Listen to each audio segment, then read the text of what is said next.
Welcome back to Girl Talk. Last segment we talked about children's oral health. Now we're going to be talking about fitness, if you've got one on the way, and who better to do that? We've got Dusty Madison, who joins us from Orange Shoe Personal Fitness, our fitness gurus. Welcome to Girl Talk. Thank you for having me. Yeah, we're so excited to have you. What a neat topic. Good timing for me. I know, right? Perfect. Yeah, perfect timing. And tell me just a little bit about, first of all, how you got into prenatal fitness, and also, really, who is this for? Can anyone do this? Yeah, for sure. I have a little boy who will be 3 in February, and when I was pregnant, I was looking for a prenatal fitness class that would challenge me. So I really found, a couple ideas, yoga, water aerobics, wonderful options, but I've been an athlete my whole life and I wanted something more, and I wanted to be with other pregnant women, and I just didn't find it. So I've become very passionate about this population of women who maybe want something more. Absolutely. It's tough to find options out there, and to your point, that are really specifically for while you're with child. So yeah. That's great that you got into that. Wonderful.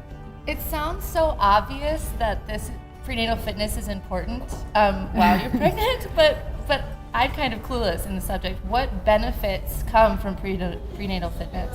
Well, what's so amazing is there's benefits for both the baby and the mother. So It's not just the mother. So that's super important. So for the baby, it increases the physical health benefits right away from birth all the way through adulthood. Also increases intelligence scores all the way through life, as well as gives them confidence and be able to self-soothe, and then also decreases fewer complications, as well as one other thing.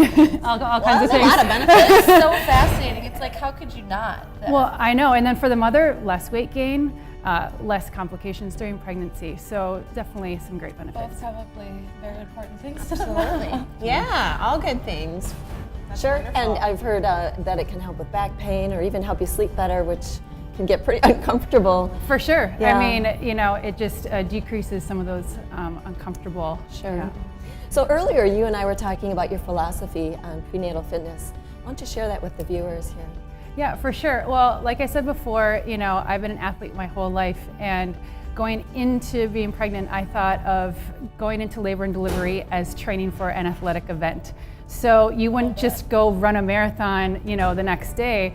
And I think the same thing goes for being pregnant. I think it's, really your responsibility to be healthy going into it.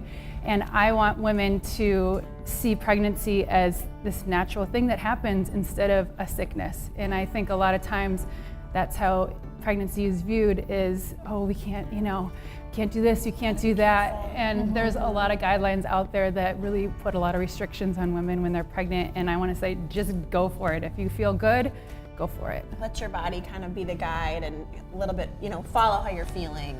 Exactly. Kind of philosophy. What do you think is important as you're doing these workouts? Is there a specific thing to focus on? What do you feel like is an important area of focus? For sure. Well, it's really important to work on muscle balance. So, that's for anyone out there. But going into pregnancy with your body changing and whatnot, muscle balance is really important, as well as muscle activation. And what I mean by that is there's 3 key areas. First is core, and that includes activating the pelvic floor, so Kegels, which I'm sure most people have heard of. Mm-hmm. Also deep breathing, which is important for everyone, but it really helps increase the musculature as well as relieve stress. So, sure. You don't want that baby to be stressed, and if you're stressed, they're gonna feel it. And the other one is the back muscles, and also the glutes. So having those 3 Sounds things like are you kind of focus on the whole body. Do the workouts change from trimester to trimester? They can, but it's really individual. Okay. So, just like any fitness program, you got to go with the individual. So, from first trimester, a lot of people feel maybe some morning sickness and fatigue, so they back off a little bit, and that's fine, but they don't have to. And then second trimester, you want to just obviously watch out for being on the belly. Sure. And I want to mention real quick, we got to go, but there's a class coming up called Mama to Be, March 5th. That is going to be starting on Thursday nights at 6 p.m. And so if you're looking for a little bit of prenatal workout fitness tips, you can wait for that class, or you can just see these guys over at Orange Fitness. Thank you so much, Orange Shoe Personal Fitness. Thank you, Dusty, for joining us. Greatly appreciated. It's my pleasure. Thank you. Stick around because we are going to be talking about a cool new technology to help you burn fat in those trouble areas, surgery-free. Stick around for more Girl Talk here at Radiant Skin Therapy.